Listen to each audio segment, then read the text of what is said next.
UG semester के student के सामने सबसे बड़ी समस्या होता है कि असाइनमेंट क्या है सर्वप्रथम। और आज का विषय असाइनमेंट राइटिंग या असाइनमेंट स्किल किस प्रकार की जाए, इस प्रमुख विषय पर हम लोग आज चर्चा करेंगे।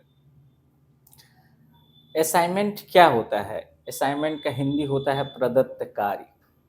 दरअसल क्या होता है कि जब स्टूडेंट को अपने क्लास में किसी भी बिंदु को या किसी भी विषय को पढ़ाया जाता है, तो उस पर उन्हें एक होमवर्क दिया जाता है और उसको अपने अनुसार से ए फोर साइज पेपर पर उन्हें लिख कर आना होता है। तो असाइनमेंट कैसे लिखें, ये सबसे बड़ी चुनौतियाँ बच्चे के सामने होती है। उनको प्रमुख रूप से जानकारी नहीं होती कि असाइनमेंट को किस प्रकार, किस ढाँचे में या किस संरचना में हमें लिखना चाहिए। उसकी संरचना और आकृति के बारे में जानकारी नहीं होती है। इस प्रमुख बिंदु पर हम संक्षिप्त रूप में आप लोग के सामने चर्चा करेंगे। असाइनमेंट की संरचना जो होती है, उसको लिखने की प्रक्रिया में सर्वप्रथम हम लोग असाइनमेंट की भूमिका पर हम बात करते हैं।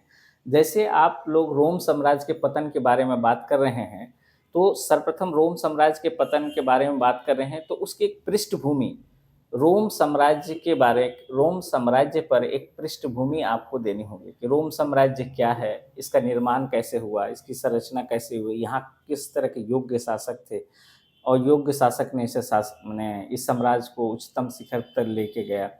इन सभी बिंदुओं को आपको भूमिका में संक्षिप्त रूप में आप इन्हें लिखेंगे। बहुत डिटेल में नहीं, एक संक्षिप्त रूप में ही लिखेंगे, उनकी जानकारी देंगे।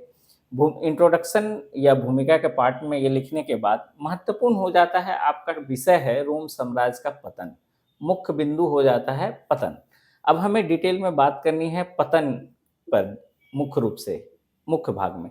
तो पतन के बारे में जब हम बात करते हैं, तो पतन का मतलब ही होता है डाउनफॉल। और डाउन माने ये पतन के क्या कारण थे, यहाँ बिंदु आ जाता है कारण। इतिहास में 3 बिंदु होते हैं, कब, कैसे, ठीक है, और क्यों। ये 3 प्रश्न इतिहासकार हमेशा किसी भी बिंदु से पूछते हैं। तो पतन के कई कारण हो सकते हैं। उन कारणों को आप क्रमबद्ध रूप से 4, 5, 10 जो भी कारण हैं, उनको क्रमबद्ध रूप से कारण को जिक्र करेंगे। इसका तुलनात्मक और विश्लेषणात्मक अध्ययन करते हुए अब रोम साम्राज्य का पतन के क्या परिणाम हुए, रोम साम्राज्य में क्या परिणाम हुए, क्या बदलाव हुए, इस पर आप बात करेंगे, उसके प्रभाव पर बात करेंगे और संक्षिप्त रूप से आप एक निष्कर्ष भी देंगे। किसी भी आंसर राइटिंग का सबसे महत्वपूर्ण बिंदु होता है कि उसके सभी का एक सारांश आप निष्कर्ष के रूप में 5 या 3 लाइन्स जरूर लिखें। 5 या 3 लाइन जरूर लिखें कि उपयुक्त बिंदु से यह स्पष्ट होता है कि रोम साम्राज्य के पतन के निम्नलिखित कारणों के आधार पर, वहाँ अयोग्य शासक होने के कारण या साम्राज्य की भौगोलिक विस्तार की सीमा अधिक होने के कारण, ये रोम साम्राज्य के पतन में महत्वपूर्ण योगदान दिया। इस आधार पर आप लोग लिखेंगे। मगर सबसे महत्वपूर्ण बिंदु ये हो जाता है कि इन सभी के अलावा आप लोगों को अभी से ही एक सबसे महत्वपूर्ण चीज़ें याद रखनी चाहिए। किसी भी बिंदु को जब हम लोग लिखते हैं, तो उसका सबसे महत्वपूर्ण हिस्सा होता है संदर्भ ग्रंथ। दरअसल क्या होता है कि हमने इस विषय का चयन कहाँ से किया, इस विषय के बारे में हमने जानकारी कहाँ से एकत्रित किया। तो जब आप लाइब्रेरी जाते हैं, तो इससे संबंधित विश्व की सभ्यता का इतिहास पर बहुत से राइटरों का किताब लिखा हुआ है। तो अब यहाँ पर आप क्या करेंगे कि विश्व की सभ्यता के इतिहास पर जितने भी राइटर हैं, आप कम से कम 5 राइटर का ज़रूर ज़िक्र करें आपके आंसर राइटिंग के लिए। तो इसी आधार पर आपके आंसर राइटिंग एक ये रोम साम्राज्य के जो असाइनमेंट की टॉपिक है, मुख्य रूप से इन सभी बिंदुओं को एक सारगर्भित रूप से लिखते हुए आप लोग इसको कंप्लीट करेंगे। अगर आप ये संदर्भ ग्रंथ नहीं देते हैं, तो इससे जो है इसकी मौलिकता या इसके आंसर राइटिंग की जो गुणवत्ता है, वह धूमिल सा प्रतीत होता है और ये स्पष्ट रूप से सही नहीं माना जाता है। क्योंकि आप लोग शोध कार्य करेंगे, उस समय यह चीज़ें सिखाई जाएगी और इसी का एक संक्षिप्त रूप है अभी असाइनमेंट स्किल।